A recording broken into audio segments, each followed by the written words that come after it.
Buenos días o noches, criaturas de la luz. Yo soy Zeta y bienvenidos a otro episodio de Lugares Paranormales del Paraguay. La mansión de Eusebio Ayala.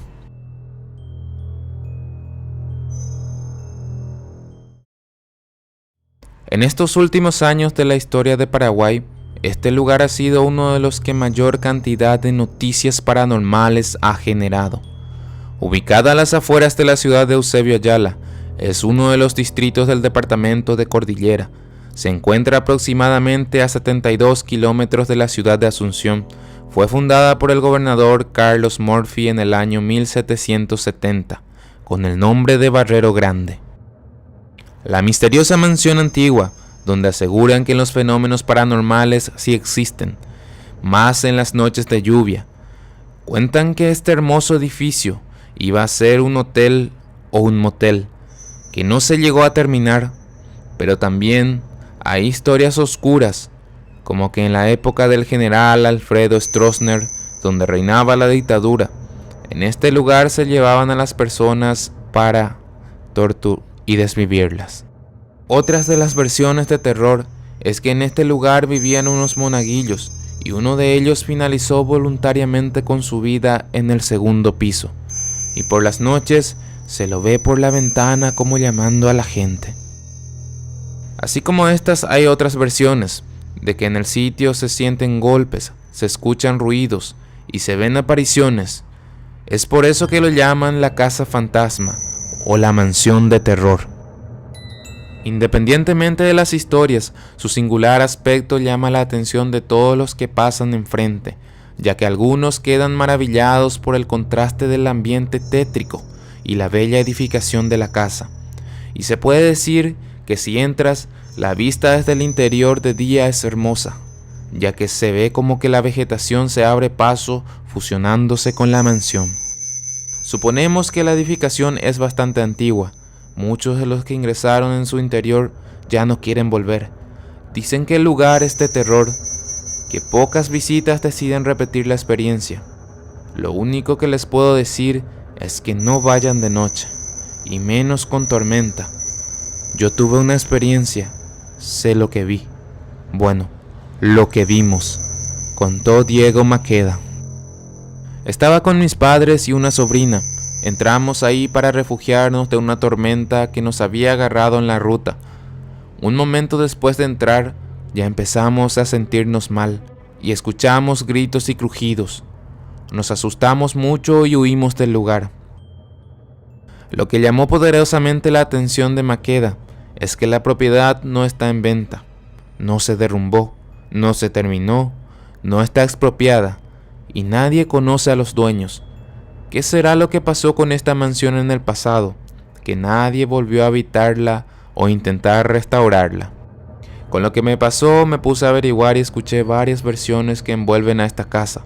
Por ejemplo, que esa casa se construyó para albergar a personas de la orden masónica, pero de que antes que se termine la obra, fueron a visitar el lugar y que todos fueron desvividos ahí. Esto realmente no se puede comprobar, pero imagínense la cantidad de dolor y oscuridad que quedaría impregnado en el ambiente de ser cierto todo esto que se cuenta del lugar. Otra versión de sus orígenes habla que una familia alemana que huyó en épocas de la Segunda Guerra Mundial llegaron al país e intentaron construir un hospital albergue, pero como murieron trágicamente en un accidente y no dejaron herederos, la mansión quedó abandonada y sin registros escritos de su procedencia. Eso nos llevaría a registros de que la casa tiene de 50 a 70 años, pero los lugareños más antiguos aseguran que esa casa siempre estuvo ahí y que ya estaba en ese estado hace muchos años, por lo que podría ser más antigua de lo que se piensa. También es importante mencionar que como el lugar está lleno de energías, los que hacen sus rituales y quieren experimentar con el más allá, se aventuran y se pueden ver que dejan restos de sus actividades en el lugar, cosas quemadas, amuletos y otros. ¿Será que algo les hace correr para abandonar rotundamente el lugar? ¿O será simplemente cosas que dejan las personas que van a visitarla? ¿Y tú? ¿Por qué crees que en este lugar se podrían manifestar estos fenómenos? Salto Cristal.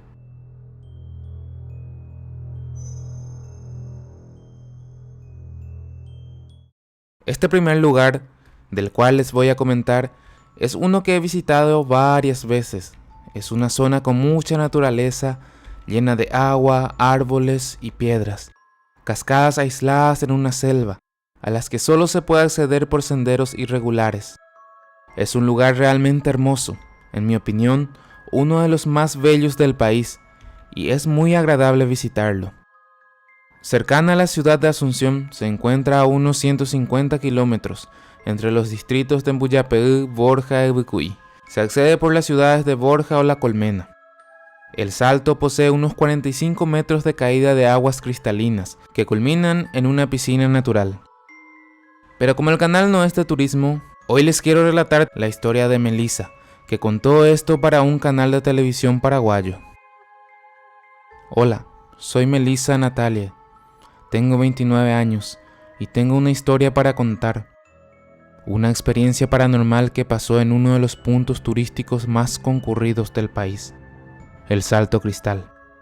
Resulta ser que en el 2017, en verano, vivía con una amiga que se llama Rafaela y nosotros queríamos conocer lugares en todo el territorio del Paraguay.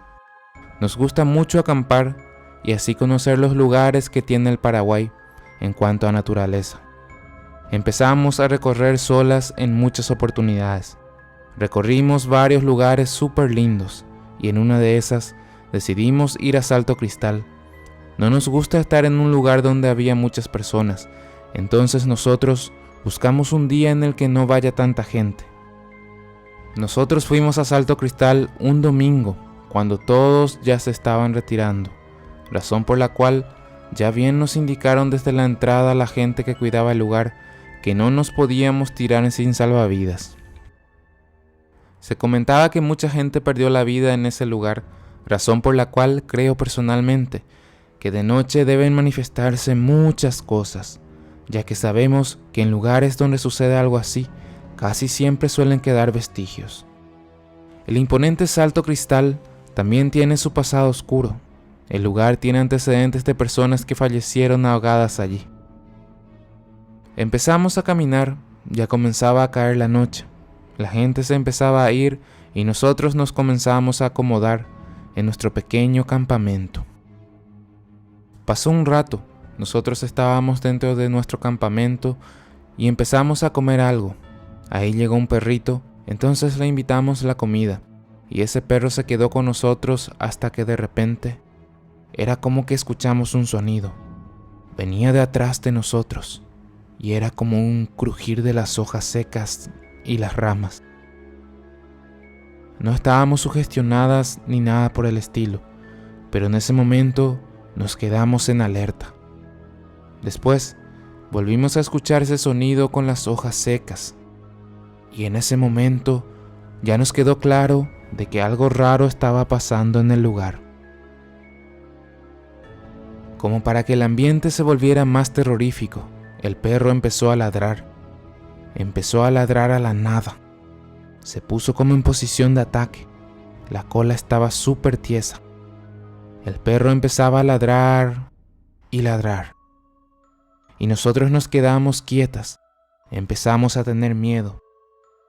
Dicen que los perros pueden ver y percibir cosas que los seres humanos no. Su sensibilidad es mucho mayor a la nuestra. El único momento en el que él se calmaba era cuando llegaba a nosotras y transmitía así como una especie de llanto y nos acariciaba, como pidiéndonos auxilio o en todo caso tratando de advertirnos de algo. Estábamos aún con ese pánico de que no sabíamos qué estaba sucediendo cuando se empezó a escuchar aquel crujido más y más fuerte. Era claramente ya una pisada. En ese momento reaccionamos. Rafa me dice, agarra el agua y vamos. En el momento en que ella me dijo eso, yo inmediatamente le seguí. Agarré el agua y fuimos a entrar al auto. Entramos al auto y nos fuimos. Llegamos a la caseta y no le encontramos al guardia. Esperamos un rato y no había nadie que nos pudiera atender. El portón estaba cerrado. No podíamos abrir para irnos. De repente vemos que alguien sale como del bosque. No era el guardia, era una persona completamente extraña. Estaba sin remera y se acercó a nosotras, como para atendernos, pienso yo, pero sin decir nada. La única luz que teníamos era el reflejo de la luna. Le veíamos a esa persona salir del bosque y nos quedamos así descolocadas, porque no era la persona que tenía que cuidar el lugar. Asustadas y para romper la tensión, le dijimos que queríamos irnos. El misterioso señor nos abre el portón. No tengo idea cómo. Ahí pudimos salir de ese lugar. Ni siquiera teníamos señal en nuestros teléfonos. No sabíamos bien dónde teníamos que salir. Para empeorar la situación, mi amiga me dice que entramos en reserva. Y como es un trayecto medio largo, no nos teníamos que equivocar de camino por nada. Así por lo menos para tener la esperanza de llegar a la estación de servicio más cercana que se encontraba abierta. Derecha, izquierda, derecha, izquierda. Era todo lo que podíamos decir, ya que en ese momento estábamos al aire con el susto que nos dimos. No sé si alguna vez experimentaron el ver a un ente que sienten que no es de este mundo. Solo aquellos que lo han experimentado me entenderán qué sensación teníamos en ese momento. Nosotras seguíamos teniendo ese miedo, esa energía, porque sentíamos que todavía no terminaba. Tal vez el trayecto no era largo, pero así lo sentimos. Después de un buen tiempo, llegamos a la ruta principal. Nos íbamos ya camino a Paraguarí, como para poder cargar combustible y seguir para llegar a casa. Pero lamentablemente nos quedamos sin combustible y tuvimos que amanecer por el camino. Pero al menos ya habíamos salido de aquel lugar. Ya cuando llegamos a nuestra casa al día siguiente, nunca estuvimos tan felices. Olvidé mencionar que con el susto dejamos muchas de nuestras cosas en el lugar. Nosotros llamamos como para decir qué nos pasó. Queríamos recuperar nuestras cosas. Pero obviamente no íbamos a volver solas. Solo que nos dijeron que no sabían quién era esa persona. No le podían identificar. Dijeron que el guardia que nos saludó era la única persona que estaba, más nadie. Nosotras nos quedamos súper asustadas. Hasta ahora no pudimos saber lo que pasó. Primeramente, ¿qué era eso que se acercaba a nosotros? Y aquel perro podía ver y nosotras no. Y segundo, ¿quién es ese señor misterioso que de cierta manera nos ayudó a salir? Tal vez existan varios tipos de entidades en este lugar.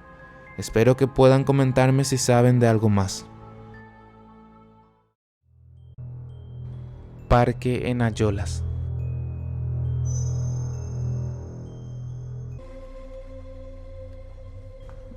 Yo soy Steffi Ramírez, soy chef y actualmente vivo en la ciudad de Luque, pero durante mi niñez y mi adolescencia me crié en la ciudad de Ayolas, Misiones. Hace 50 años atrás, en pleno desarrollo de la ciudad de Ayolas, un suceso trágico conmovió a sus habitantes. La misma marcaría el inicio de apariciones fantasmales en el área verde de dicha ciudad. Yo era una niña en etapa de adolescencia, que me gustaban las historias de terror y de misterio, pero era escéptica. Nunca creía que eso fuera real, hasta que me pasó. Hace más de 50 años, durante las obras en Ayolas, se encontró el cuerpo de una joven en el medio del área verde. Y desde esa vez empiezan a aparecer los sucesos extraños en esa parte de la ciudad. Muchos transeúntes dicen que la ven acostada en la ruta. Cuando pasan otros, la ven en medio de los árboles, y así variadamente.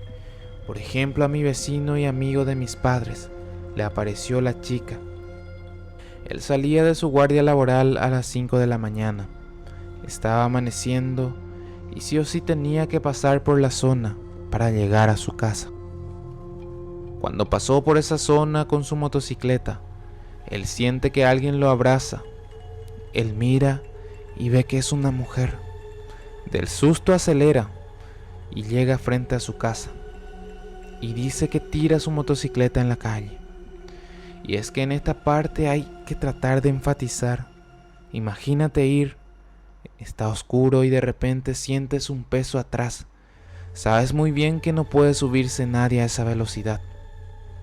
Y mayor aún la desesperación, porque si haces cualquier movimiento brusco, te caes.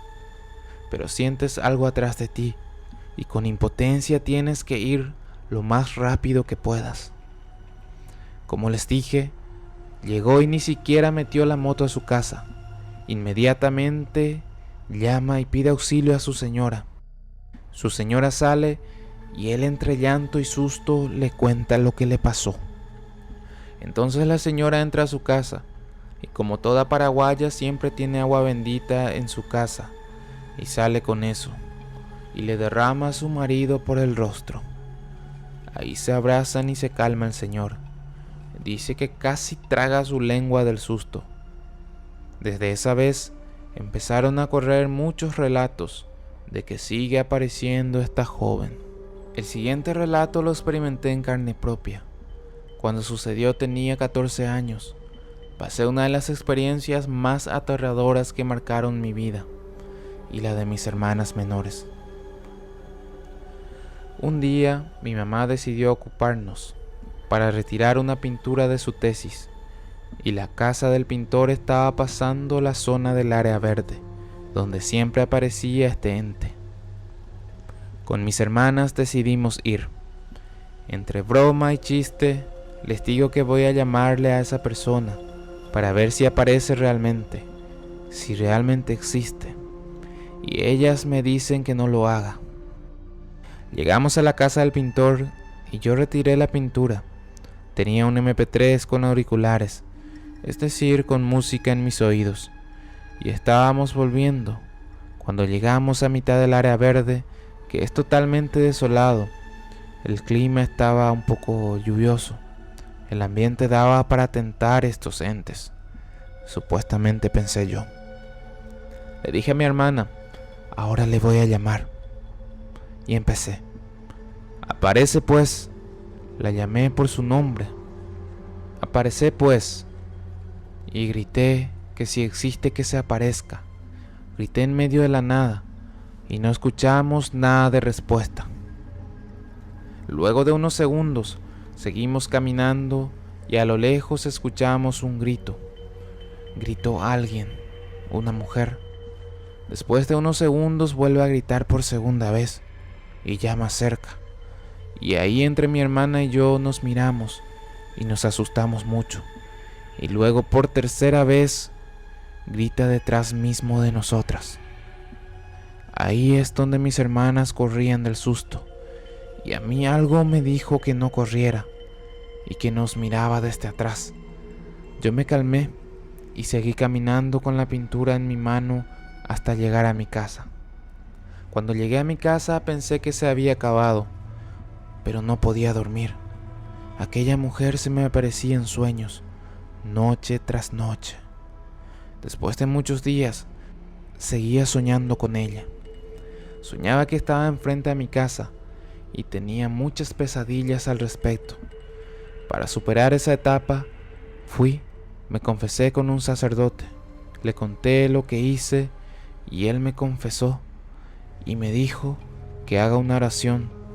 Yo lo hice y luego de eso me sentí más tranquila y liberada y ya no volví a soñar con esta mujer. A partir de ahí yo creo en las experiencias paranormales y en la vida más allá de lo terrenal. Así como existe la vida de esta tierra, existe la vida espiritual. Y hay que mantener siempre el respeto. Nunca más yo volví a tentar a ningún ente. Y siempre respeto cuando la gente cuenta sus experiencias paranormales. Porque de que existe el más allá, existe. Y también debemos aferrarnos a nuestras creencias para protegernos siempre. Colegio Salesiano de Pacaraí. por Alberto López.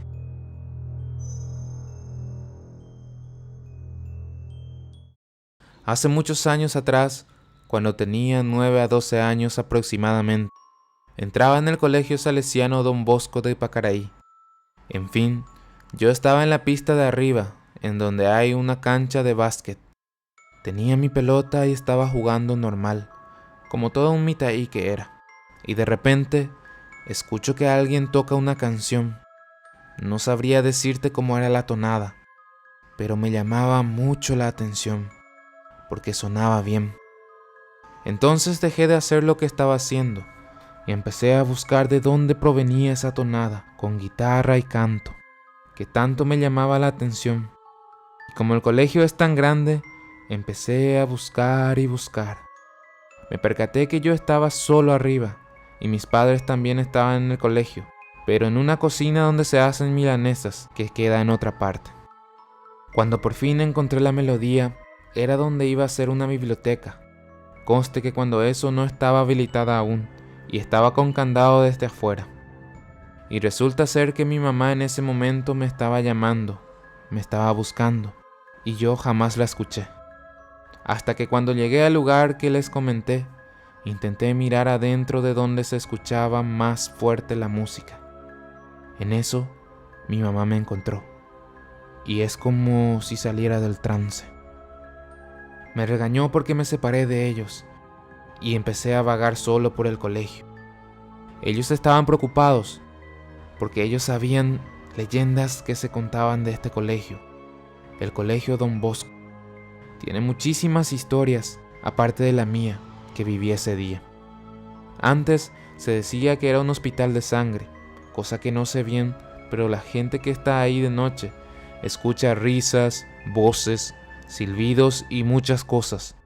Un aspirante se quitó la vida en la parte de la piscina, que está más abajo del colegio, porque el colegio está en un cerro prácticamente.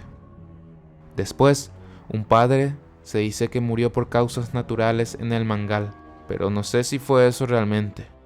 Pero es un lugar muy misterioso.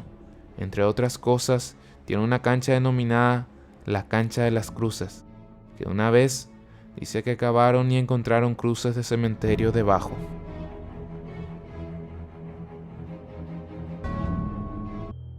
Casas de Sajonia.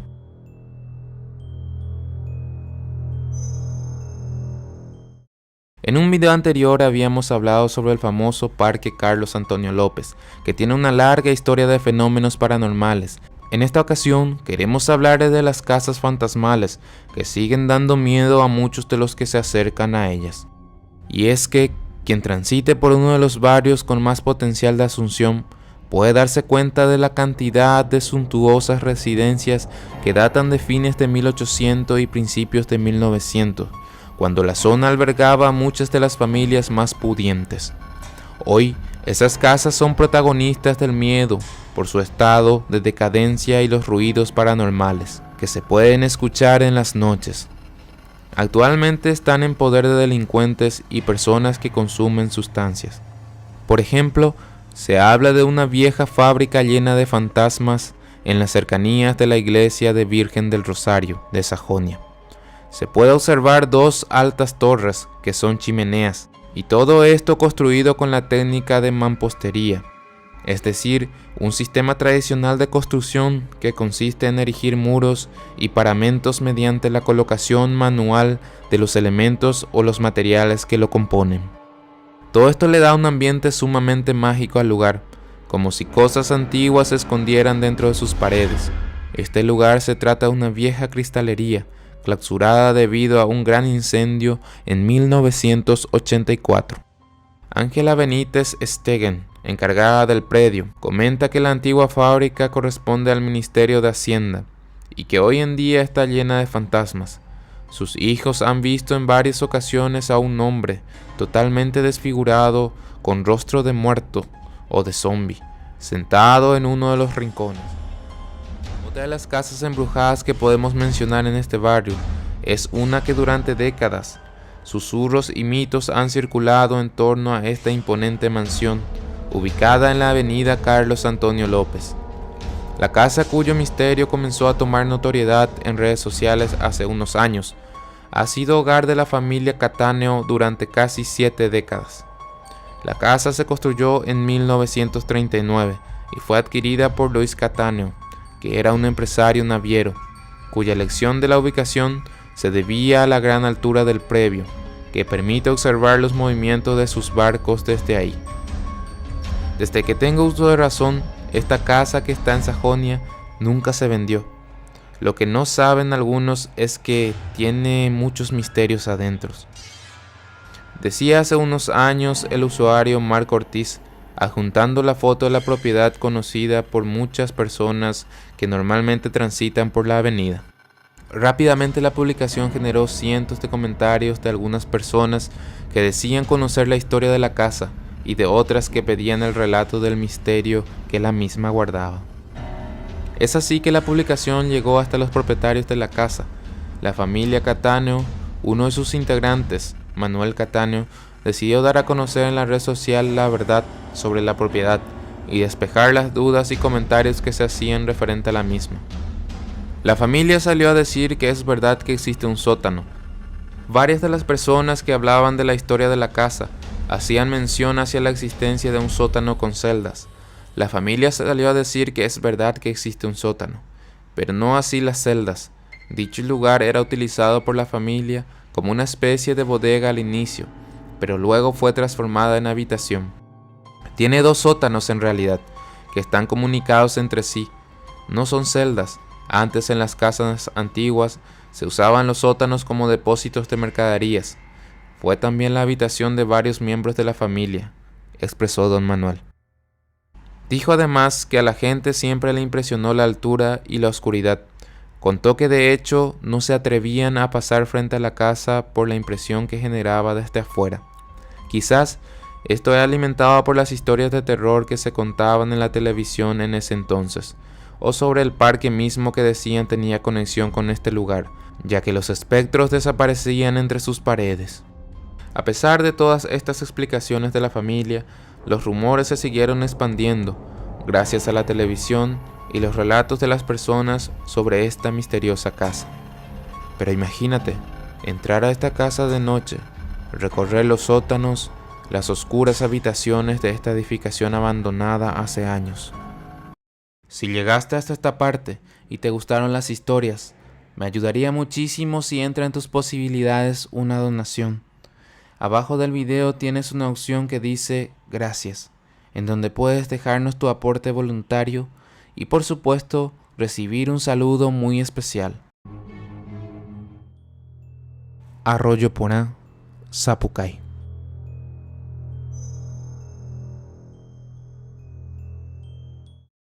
En 2015 habíamos comprado un terreno en Arroyo Porá, Sapucay. Lo compramos muy barato. Comenzamos a levantar una casa quinta porque el terreno está bajo el cerro y está un poco alejada de las otras casas. Los vecinos estaban como a 6 cuadras de nosotros, creo. Trajimos un perro, un pitbull, entrenado para que nos cuide la casa. Y también un pastor alemán, pero este no estaba entrenado. Un fin de semana, en el año 2018, en Semana Santa, vinimos a pasar el día en la casa quinta. Vinimos con mi abuela, mis hermanos, hermanas, mi mamá y mi papá. De día todo era risas y alegría, pero de noche parecía que algo les incomodaba a los perros. No paraban de ladrar. Yo me desperté para ir al baño a las 4 de la madrugada. Los perros ya no ladraban, pero en ese momento yo escuché un aullido que venía del cerro. Parecía un aullido de lobo y los perros comenzaron a ladrar otra vez. Me fui a dormir. Lo ignoré por completo. Pensé que solo eran perros los que aullaban. En la mañana mi papá me despertó. Despertó a todos y nos mostró que nuestro perro Pitbull tenía una herida en su panza. Una herida como si un perro le hubiese mordido gravemente. Al otro perro no le pasó nada, así que lo curamos y seguimos con nuestra Semana Santa. Mi abuela nos dijo que en la Semana Santa estas cosas eran normales, ya que en esa fecha la demoniocuera y tarobapá, es decir, que los demonios se alborotan en la Semana Santa, o al menos eso dijo mi abuela. El día fue normal otra vez, pero cuando llegó de nuevo la noche, el pitbull se empezó a sentir incómodo otra vez. Sollozaba, quería entrar a la casa, y es como que tenía miedo de quedarse afuera. Nosotros entramos a la casa para descansar. Los dos perros se quedaron afuera para resguardar nuestra seguridad. Justo a las 10 de la noche, escuchamos cómo los perros lloraban de dolor y también un aullido que venía del patio de nuestra casa. Mi papá me dijo: voy a salir yo solo, vos quédate con tu abuela y con tu mamá. Le fui a despertar a mis hermanos y hermanas. Yo salí también rápido detrás de mi papá.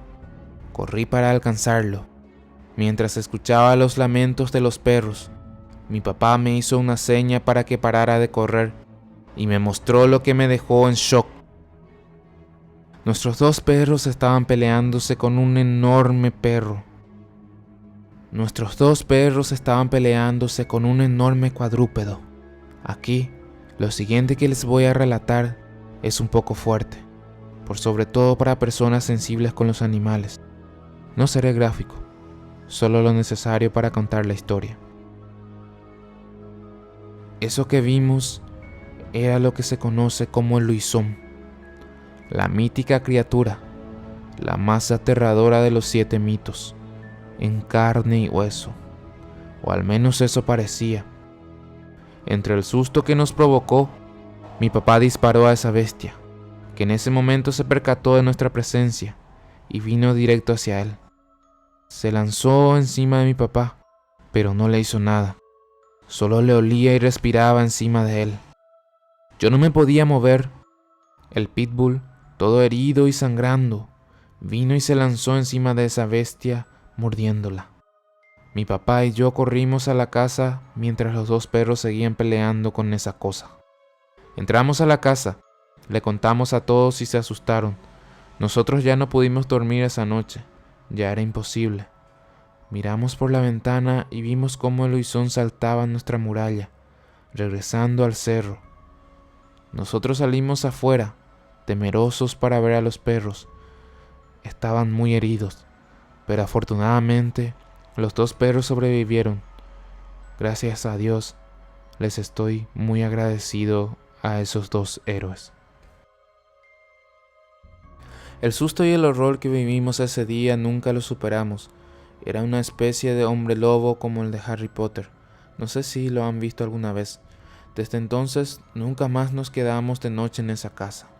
Desde entonces entendimos que los cerros esconden criaturas y hay mitos que a veces se vuelven realidad, que no sabíamos que aún caminaban entre nosotros. Algunos dicen que en los cerros de Arroyo Porá, de Escobar, de Zapucay, se pueden oír aullando. Muchos no nos creyeron, pero es real, y sí o sí tuvo que ser el Luisón, porque no existe un perro que sea tan grande, enorme, y que viva en los cerros. Yo no entiendo cómo las personas no creen en estos seres. Tal vez es lo mejor para ellos. No creer, para no vivir siempre temerosos esperando a que esa criatura se les aparezca. El misterioso Hotel Cue de San Antonio. A lo largo y ancho de todo el territorio paraguayo existen escondidos tesoros arquitectónicos que al verlos lucen como un viaje al pasado, una especie de cápsula del tiempo perdida entre la naturaleza, y una de ellas es el Hotel Cue, ubicado en la ciudad de San Antonio, construido en 1917 por una empresa americana. Un palacio de 2 plantas, con cine, salas de conferencias, baños y mucho más. En el fondo había otras casas tipo bungalow, que eran para hospedajes más privados, y también contaba con una gran piscina. Pasó décadas desocupada y el paso del tiempo y el abandono dejaron sus rastros en toda su imponente arquitectura. Pobladores y visitantes quedan hipnotizados observando la mansión las veces que circulan por la zona, envuelta en un aire místico de cuentos y leyendas urbanas. Sigue despertando el interés de muchos, y a pesar de haber sufrido innumerables modificaciones y derrumbes, aún conserva el título de ser uno de los edificios más emblemáticos y bellos de toda la ciudad. En la entrada nos recibe un gran salón con piso de arena blanca, paredes rasgadas y con rastros de que alguna vez un incendio arrasó con gran parte de la misma. Acompañado por las telarañas que cubren los techos y marcos que no fueron destruidos por el fuego, la pintura de las paredes se fue desgastando, pero la antigua chimenea sigue allí, en pie, sin haberse derrumbado. La misteriosa mansión solo tiene un acceso a la planta alta con una escalera sin escalones, que dificulta el ascenso al segundo piso, donde el centro de la misma está parcialmente derrumbado. Se comenta que antes de la lluvia, cuando el tiempo se nubla, el ambiente alrededor del ex hotel se condensa, muestra una belleza perturbante. Hay quienes dicen que cuando va cayendo la noche, se puede observar a través de sus inmensos ventanales siluetas que parecían ser personas que observan a los transeúntes pasar. Este misterioso ex-hotel alguna vez albergó a la gente que venía desde muy lejos para trabajar, y entonces la gran mayoría de los trabajadores se hospedaban allí. San Antonio es una ciudad ubicada en el departamento central. Su importancia data desde el antaño, ya que durante la época colonial se encontraba a un costado del Camino Real que conducía a la ciudad de Villeta. Hoy en día la ciudad goza de un crecimiento industrial muy importante. La Casa del Placer de Eusebio Ayala.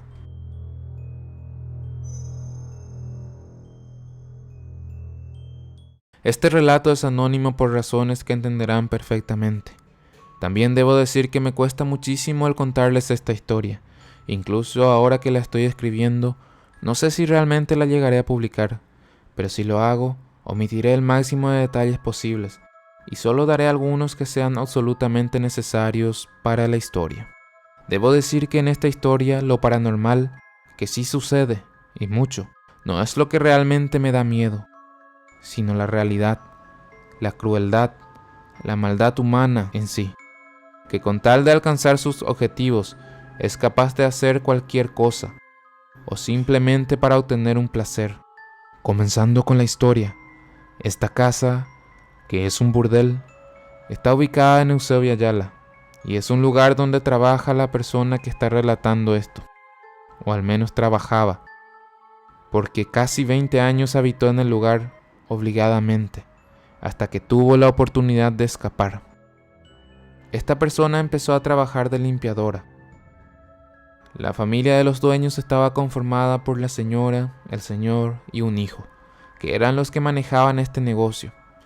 Dice que a esta persona le quitaron todos sus documentos y, aprovechándose de su inexperiencia y miedo, le obligaron a trabajar en el lugar. Ya saben ustedes en qué. Pasaron los años y realmente le hacían hacer cosas terribles, cosas que no podré hablar gráficamente, pero les puedo decir que trabajaba sin importar cuántas personas vinieran y qué quisieran hacer. Básicamente todo lo que se puedan imaginar era permitido. Para ponerlos en contexto, existe un ser llamado Pombagira. Es el nombre de un espíritu afro-brasileño, evocado por los practicantes de Umbanda y Quimbanda en el Brasil. Su poder es muy similar al de la muerte, pero realmente terrorífico. Pombagira es un espíritu rebelde que suele ser venerado por proxenetas y tratantes para evitar que las mujeres abandonen los burdeles. A la diosa de los prostíbulos, como le llaman algunos, se la invoca con un ritual en el que dices algunas palabras, diciéndole que es la hermosa dama de la noche y pedir que trabaje para ti, acompañado de los rituales más macabros que no voy a mencionar en este video. Su aspecto es representado generalmente como el de una mujer de piel negra, o en ocasiones también blanca, y con un vestido rojo y largo, con la cara de apariencia demacrada, como la muerte misma. Estos dueños practicaban esta religión en el lugar. Cuenta esta persona que siempre venía un señor al que le llamaba Paí. Disculpen si pronuncio mal o digo de forma errónea algo, ya que sinceramente no conocía nada de esta religión. Y no sé si sea Paí o Pai por la mala pronunciación del guaraní, o simplemente otra forma de llamarlo, ya que prácticamente era un sacerdote del mal. Cuenta que este señor, que podíamos decir que era una especie de brujo muy poderoso, venía a hacer sus rituales encargados en este lugar, que involucraban hasta sacrificios. El lugar estaba lleno de cabezas de cabras y muchas cosas realmente terroríficas, que hacían dejar en claro a quién le entregaban la custodia del lugar y el negocio. Muchas chicas pasaron por el lugar, pero no duraban mucho. Cuenta que inclusive hubo una que se desvivió en el lugar y que ese día, como manifestándose su espíritu, hizo caer todo el techo de una parte de la casa. Esa misma mujer se aparecía hasta mucho tiempo después. Pero esto no está ni cerca de lo más aterrador que se aparece en la casa, ya que se podía ver a esta mujer con cara de muerte, la pomba gira, en los rincones, observando, cuidando y recordando que el lugar estaba protegido por ella. Inclusive cuenta que una vez la dueña prácticamente vendió a una de las trabajadoras de aquel lugar a una persona para que se la llevara a la Argentina. Ahí después se enteraron las compañeras que se le entregó como sacrificio para alguno de los rituales más fuertes que hacían. Como les dije, no seré gráfico. Solo mencionaré que esta persona fue encontrada en muchos pedazos. También debo mencionar que en el lugar también muchas personas se fueron de este mundo, aparte de la chica que ya había mencionado, y por ende, todo ese dolor que alberga el lugar hace que las manifestaciones sean miles. Se escuchan ruidos de tacones, gritos y por supuesto, las apariciones de mujeres, o simplemente se escucha su llanto, como buscando de alguna manera que se les haga justicia. Algo frecuente que pasaba es que a muchas las ahorcaban en sus sueños, al llegar al punto de casi dejar de respirar. A mí nunca me hicieron nada, supongo yo porque le ayudaba al país, que venía a hacer los rituales. Incluso una vez le conté que mi amiga, la que falleció, se aparecía mucho. Me dijo que le prenda una vela y que rezara 3 Padre Nuestro, y desde ahí ya nunca más se manifestó. Este lugar ya hoy en día está cerrado, así que no quiero que especulen nada, pero simplemente digamos que la realidad supera por mucho a la ficción, y cuanto menos tengan de paranormal estos casos, más aterradores se vuelven.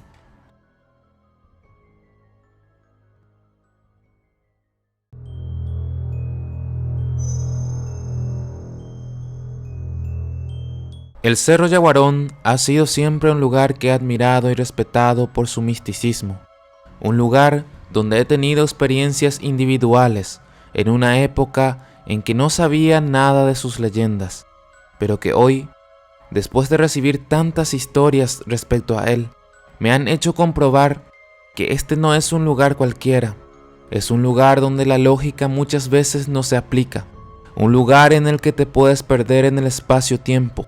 Puedes ver seres mitológicos, estructuras no naturales de millones de años y luces en el cielo que validan su historia. La ciudad es reconocida por su valor turístico y cultural.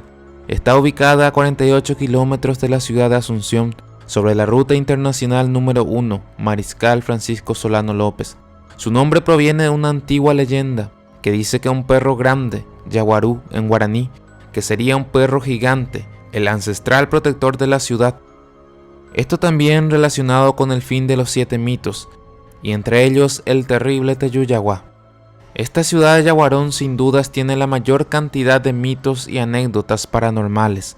Además, nos centramos únicamente en el cerro que lleva el nombre de la ciudad, donde más de uno ha sido testigo de cosas extrañas, e incluso su servidor. Uno de los relatos trata sobre la aparición de una niña llamada Felicita, quien fue abusada y desvivida a los pies del cerro. Es una historia muy oscura del cerro. A esta niña se le ve jugando por el cerro en la oscuridad de la noche, dejando aterrorizado a más de un campista que pasa la noche en el lugar. Muchas de las personas que han escalado a la cima, ya sea de día o de noche, se han perdido por el camino. Esto teniendo en cuenta que es un cerro de tamaño relativamente pequeño en comparación a otros grandes como el Cerro Tres Candú. Todo indica que no deberíamos tener dificultades para escalar. Los pobladores cercanos cuentan que en el lugar se escuchan ruidos extraños, voces y gritos, cuando no debería estar nadie en el cerro. Dicen popularmente los habitantes que a lo que habita en estos lugares es mejor ignorarlos, ya que no comprendemos las fuerzas que provienen de él. Investigando por internet, me encontré esta leyenda que trata sobre un espíritu maligno presente en el cerro. Cuenta la leyenda que en la profundidad de los bosques del cerro vive un espíritu maligno, que suele asustar y perder a las personas. Esto tal vez explicaría muchas cosas, o simplemente la leyenda que se genera a través de los hechos. Las ancianas del pueblo que conocen la leyenda suelen prohibir a sus hijos y nietos que suban al cerro, ya que este espíritu insta a las personas a desvivirse, para así poder alimentarse de sus almas. Sigue contando la historia de Miguel, un joven adolescente y rebelde que no creía en las historias del pueblo, no obedecía a nadie, ni siquiera a su familia. Una noche de luna llena subió a acampar al cerro para verificar si la leyenda era cierta. A la medianoche escuchó pasos alrededor de su camping y empezó a tener miedo, ya que se encontraba solo. Su carpa se empezó a mover y se asustó tanto que salió corriendo. Corrió tanto que se perdió en la oscuridad del bosque. El espíritu maligno empezó a seguirlo y se le apareció de frente. Por cosas que no se comprenden, Miguel pudo escapar, pero ya no volvió a ser el mismo, ya que desde ese día quedó mudo de tanto susto. Sabemos que las leyendas suelen tener un factor irreal o hiperbólico, pero siempre se forman de acuerdo a algún suceso que no se pudo explicar en su momento. Me gusta abordar todo lo que tenga que ver con este cerro, así que a continuación les quiero narrar una historia que me envió una seguidora hace algunos meses, y dice: un domingo fuimos 4 personas para escalar una de las partes del Cerro Yaguarón. Al llegar el atardecer, ya nos dimos cuenta que solo un grupo de familia quedaba en el lugar aparte de nosotros. Nos tomamos las últimas fotos y sin darnos cuenta, la familia que nos acompañaba desapareció. Empezamos a buscarlos, pero no encontramos nada, ni a nadie. En unos minutos ya llegó la noche, el miedo iba creciendo. Desde este instante estábamos ya solo 2 mujeres y 2 hombres. Nos dispusimos a buscar las flechas que indicaban la salida, pero juro que no logramos encontrar absolutamente nada, ni una pista por donde bajar. En la desesperación llegamos a un camino sin salida. Ahí comenzamos a escuchar todo tipo de sonidos, ruidos de caballos, mujeres llorando y también gritando. En un momento, uno de los arbustos empezó a moverse, y ni el grito ni la voz no nos salía. Normalmente se encienden los alumbrados públicos que están en el camino, pero esa noche, en ese momento, estaban todas apagadas, o no sé si realmente estábamos en otro lugar o en otra época, ya que todo era diferente. Fue la peor sensación de mi vida. Lloré muchísimo y grité: que pare, por favor, ya que sentía una impotencia de no poder tener la más mínima posibilidad de salir si es que estas fuerzas no lo quisieran así. Cada vez era más intenso, cuando ya no sabíamos qué hacer y ya los 4 estábamos pidiendo que por favor queríamos salir de ahí. Empezamos a ver unas luces muy extrañas, una abajo de otra. Los sonidos nos persiguieron hasta una despensa, donde el dueño nos dejó pasar porque escuchó todo el ruido que provenía desde arriba. Nos rezó y nos pidió que ya no volvamos ahí nunca más, porque lo que nos pasó era una advertencia, porque a las fuerzas que habitan ahí no les gustó la presencia de uno de los 4 integrantes de nuestro grupo. Me gustaría saber quién y por qué, pero creo que eso va a ser difícil. El emblema de la ciudad de Yaguarón es su cerro. lugar que recibe a miles de turistas al año. Allí se encuentra una mezcla de naturaleza, religión, secretos y misterios. La siguiente historia es una entrevista realizada por un canal de televisión. Yo soy Guillermo, nací en Yaguarón, estamos en la cima del cerro Yaguarón y el cerro le da nombre a la ciudad. Tarde o temprano llegamos a hablar de los temas que rozan lo fantástico. A veces no definimos muy bien qué es exactamente lo que pasa por estos lugares, pero tal vez tiene que ver con unas cuestiones de energía, de lo que la gente siente, algo que llama poderosamente la atención en este lugar, aunque no supieras nada de las leyendas. Y es que en ocasiones las personas que suben solas sufren de distorsiones perceptivas. Probablemente tenga relación con el pasado mismo de Yaguarón. Se sabe que en la iglesia hay unas conexiones subterráneas que lastimosamente se selló. Esos túneles, que son varios, conectan con el cerro desde adentro. Y eso existe, no son fantasías. Lastimosamente hoy en día es todo un protocolo técnico, un montón de cosas para llegar a tocar esas entradas. Una vez, recuerdo que de noche, una señora vino con su marido. La señora subió y el marido lo esperaba abajo. Subió ella, que obviamente ya conocía el lugar, ya que había venido antes de día. Y según ella, aparentemente no sabe qué le pasó, pero se perdió totalmente, por varias horas, como 4 aproximadamente, hasta que volvió a encontrar a su marido debajo del mismo cerro. La mujer contó que vivió una tortura, ya que no podía encontrar por dónde regresar. Los que conocen el cerro sabrán que no es un lugar muy grande, ni muy alto, como para perderse por esas horas. Pero yo, Zeta, personalmente, sé que esto sucede mucho, porque una vez nos perdimos con guía turístico y todo. Muy asustada decía que ella intentaba salir, pero que volvía al lugar donde empezó, volvía a salir en el mismo sendero. Algo así suele ocurrir, una especie de alteración de la percepción del espacio-tiempo. Algunos creen que se trata de una puerta invisible, en donde las personas se pierden.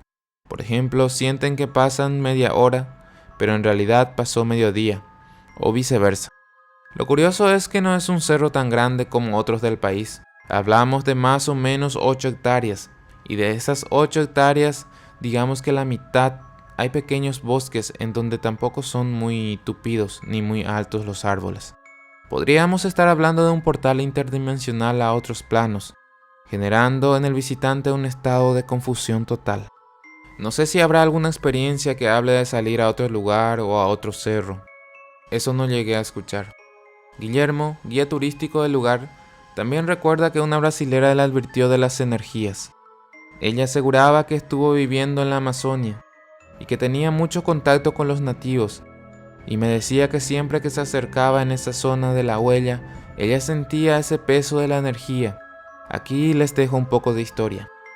Hay una creencia popular del Cerro Yaguarón que habla sobre unas huellas de Santo Tomás que quedaron marcadas para siempre en una roca por donde había pasado caminando. Son 2 pisadas de Santo Tomás, dice la leyenda. La creencia popular señala que si el pie del peregrino es igual a las pisadas en las rocas, aquel tendrá suerte durante todo el año y le será fácil contraer nupcias con la persona que ama. La referida creencia hace que cada Viernes Santo miles de jóvenes se acerquen hasta el lugar donde se encuentran ambas pisadas para probar suerte. Se cree que las pisadas del santo quedaron plasmadas en las rocas cuando en época antigua Paizumeo Santo Tomás cruzó por la colina durante su viaje al valle de Paraguarí, sitio donde decidió quedarse en las cercanías de un cerro que hoy lleva su nombre, el Cerro Santo Tomás. La señora decía que había energías extrañas, aunque no especificaba tampoco que sea del mal exactamente, pero sí que le dejaba muy bajoneada, simplemente una energía así como densa, me decía, y ella varias veces sintió eso. La brasileña, que aseguraba conectar con las energías de la naturaleza, meditaba en cualquier lugar del cerro, menos ahí donde están las pisadas. Tal vez porque esta mujer tenía otro tipo de energías que chocaban. Hay una cueva y no muy lejos de eso hay un lugar que llamamos Pesebre. Parece aparentemente como una cueva, pero es como un gastado de las rocas de forma como de portal. Tal vez la entrada a los túneles del pasado influyen actualmente en la energía de ciertas áreas del cerro. O si quieren verlo por el lado científico, podría ser alguna especie de campo electromagnético. En una última visita de los geólogos al cerro de la ciudad de Yaguarón, se percataron que algunas piedras no eran de la misma era, y pobladores piensan que incluso fueron puestas allí. Decían que hay rocas que indican diferentes millones de años de diferencia. Ellos hablan de años geológicos. Digamos que esto para formarse tuvieron que pasar mínimo 60 millones de años. Hay rastros de que en algún momento hubo volcanes, en otro momento hubo agua, y así fue pasando todo eso en esos millones de años. El lugar también está relacionado con extraterrestres, así que es importante también mencionar que existen muchos avistamientos en el lugar. Su amigo Z también una vez estaba sacando algunas fotos casuales desde la cima del cerro, pero me sorprendió cuando revisé las imágenes y pude ver algunas luces verdes. Lo atribuí a temas fotográficos, pero no sé realmente. ¿Qué opinan ustedes?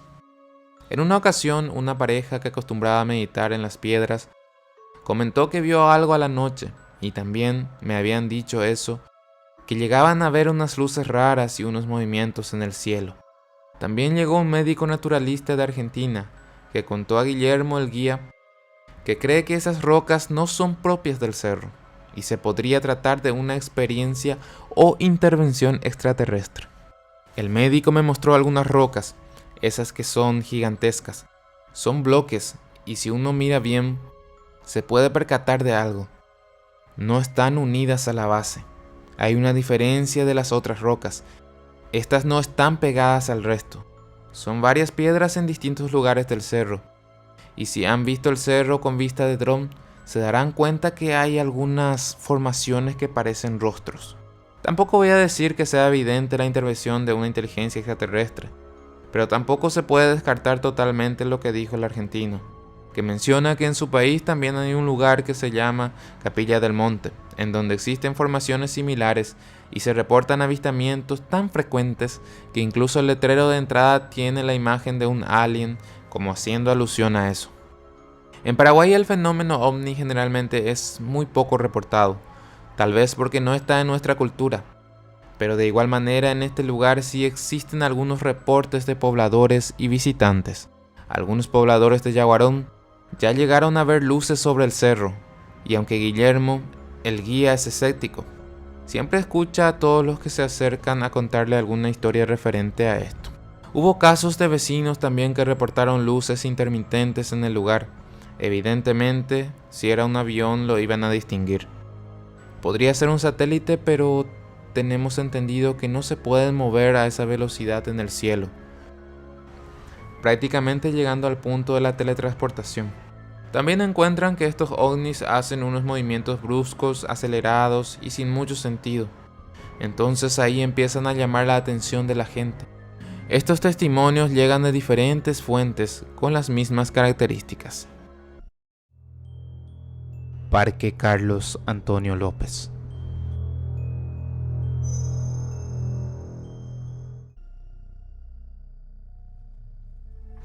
Nos trasladamos nuevamente a la ciudad de Sajonia, y es que hace poco habíamos hablado del Parque Carlos Antonio López, pero hoy les tengo un nuevo caso que me llegó a través de una suscriptora y va de la siguiente manera. Buenas noches, es la primera vez que encuentro tus videos, muy buenos los relatos, felicitaciones. Comenzando con la historia, toda mi familia materna es del hermoso barrio Sajonia. La casa de mis abuelos quedaba detrás del parque, sobre Gatimí. Ellos me contaron que ese lugar fue un cementerio. Les comparto lo que le sucedió a mi madre y a una de mis tías. Ellas solían cruzar por el parque para cortar camino y llegar a subir a la tranvía. En una ocasión en la cual cruzaron el parque, y ya llegando al medio del mismo, comenzó a acercarse a ellas una señora blanca, muy bien vestida, con un sombrero con una tul que salía de él. Mi tía, como es de forma de ser muy amable y sociable, le saludó. En eso mi mamá no se sintió muy cómoda, con esta persona cerca de ellas. Entonces empezó a caminar más deprisa y le dijo a su hermana que camine a su lado y que no se detenga. Continuaron caminando y de nuevo la señora les habla y les dice que esperen. Mi tía la espera y le pregunta qué necesita. La señora le agradece y le comenta su situación. Mi tía le dice que le acompañe, que no se quede sola ahí. Entre conversación empiezan a caminar hacia la salida. En eso mi mamá, que se adelantó, se cruza la vereda y se queda observando a mi tía y a la señora. En ese instante mi madre ve el rostro de esa señora. Dice que era una calavera horrible y que empezó a gritarle a su hermana que no la toque y que corra y salga de ahí. En eso mi tía sale corriendo hacia su hermana y antes de cruzar le mira otra vez a la señora. La señora le sonríe y le pide que se quede. Mi tía contaba que la señora era hermosa y muy elegante y tenía una sonrisa y ojos hermosos. Mi madre, en cambio, la vio calavera y horrible. Se agarraron de la mano y se fueron a la otra vereda. Subieron al tranvía y la señora se quedó en la entrada saludando a mi tía. Contaron lo sucedido a familiares y todos les dijeron que nunca más crucen solas el parque. Nunca más lo hicieron. Se me quedó siempre grabada la historia que ambas me contaron y siempre me imaginé a la mujer que vio mi tía, que ella describe como bellísima y refinada, y también lo que vio mi madre, que era todo lo contrario. Debe haber muchas más historias de este lugar, y efectivamente aquí tenemos una más, y va de la siguiente manera. Antes de ascender como fuerza penal, en mi época de actuaria en PJ, generalmente tenía problemas con los colectivos, por los llenos que venían y que ya no te alzaban.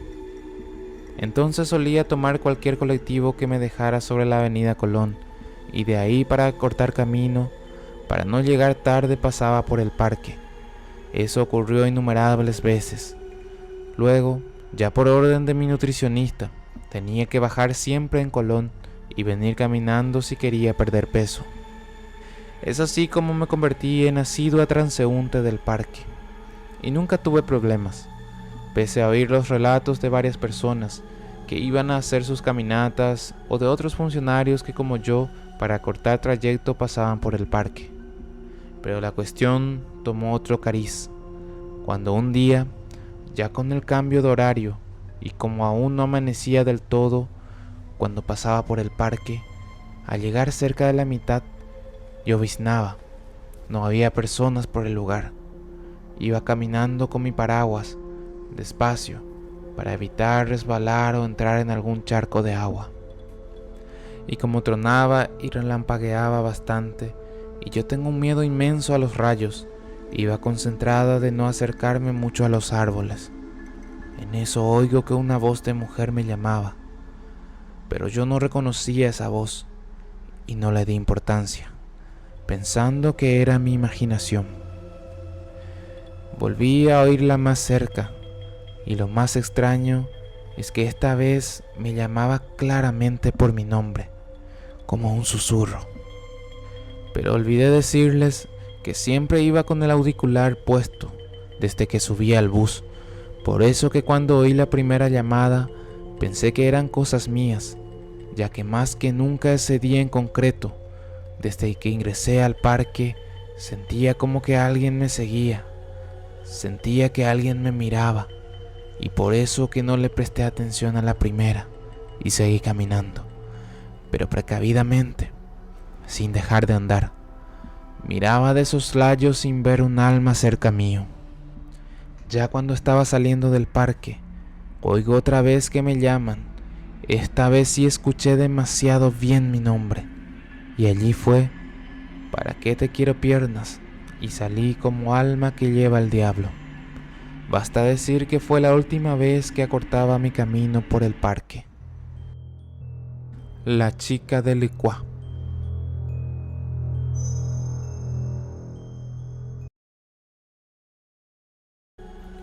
Benito Medina de Fernando de la Mora, zona norte, nos cuenta la historia que conoce de este niño.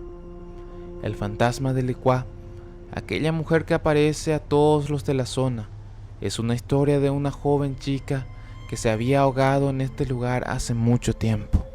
En esa época era una chica joven de 16 años.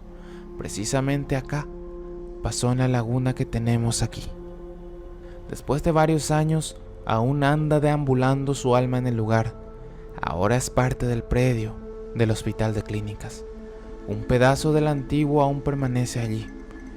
Los que la ven siempre la describen de la misma manera. El pelo todo encima del rostro, que no se le puede ver, y que los perros empiezan a aullar, como que le siguen, pero ella atraviesa las barandas del hospital, donde se le suele ver. Mucha gente se asusta, pero esta chica nunca hizo nada malo. Es una chica muy tranquila. Creemos que su alma está recorriendo por la comunidad según la historia. Esto fue antes de la guerra contra Bolivia, allá por 1925 aproximadamente, cuando todo esto era todavía monte, ni siquiera era un previo de la universidad. Era todo un campo grande. Muchos creen que por la manera trágica de morir, su alma no descansa en paz. Y según cuentan la historia, que antes ella llevaba agua en un cántaro, ya que se acostumbraba a tomar así. Ella estaba sacando el agua y se había caído. Y desde ahí su alma va recorriendo por la zona. A mucha gente se le aparece, principalmente a la gente que trabaja de noche por aquí. Como acá, en esta zona, hay muchas farmacias, los funcionarios de la farmacia siempre se asustan, porque cuando el tiempo está más o menos por llover, se le aparece. Reconozco que me da mucha curiosidad verla. Todos la describen como una persona buena, serena, que atraviesa los portones del previo de manera tranquila. Eso siempre me llamó la atención. Yo vivo frente a Licuá y nunca tuve la oportunidad de verla. Alguna vez se le apareció a mi sobrino, otras varias veces los muchachos conocidos que trabajan en la farmacia me contaron la historia, ya que yo deseaba mucho verla, porque mucha gente cuenta y yo también tenía la curiosidad. Hoy les traigo una historia extra que me envió una seguidora llamada Pasita Barreto y dice: yo puedo ser más que testigo de todas las cosas que pasan en casa de mi abuela. Puedo contarte todo, pero no mostrar la casa por motivos personales. Y es la casa de mi abuela que queda en San Lorenzo. Viví 2 años por ahí y fue suficiente para experimentar muchas cosas. Con decirles que del miedo volví a casa. El ente que habitaba ahí me perseguía porque parecía que le molestaba. Y todos los que fueron a orar en esa casa dicen que hay algo muy feo ahí, que no se va a poder vender esa casa hasta que se saque la entidad de ahí. Lo que mi papá piensa es que se habrá tirado algo en el patio o algo de brujería, porque dicen que siempre ven que se aparece una nenita con cara de vieja o algo así. Por ejemplo, cuando estaba a punto de quedarme dormida, me soplaba por la cara. O peor aún, se sentaba en mi cama. Mi cama era esa elástica de las viejas, y en ese se siente muy bien cuando alguien se sienta a tu lado. A veces me golpeaba la puerta, me abría de golpe la puerta de mi pieza, y en una ocasión por la ventana me chitaba. La verdad, no estamos seguros de lo que pueda ser, ya que no sabemos el origen exacto de algo así. Si llegaste hasta esta parte y te gustaron las historias, me ayudaría muchísimo si entra en tus posibilidades una donación. Abajo del video tienes una opción que dice gracias, en donde puedes dejarnos tu aporte voluntario y por supuesto recibir un saludo muy especial. Nos vemos la próxima semana. Buenas noches.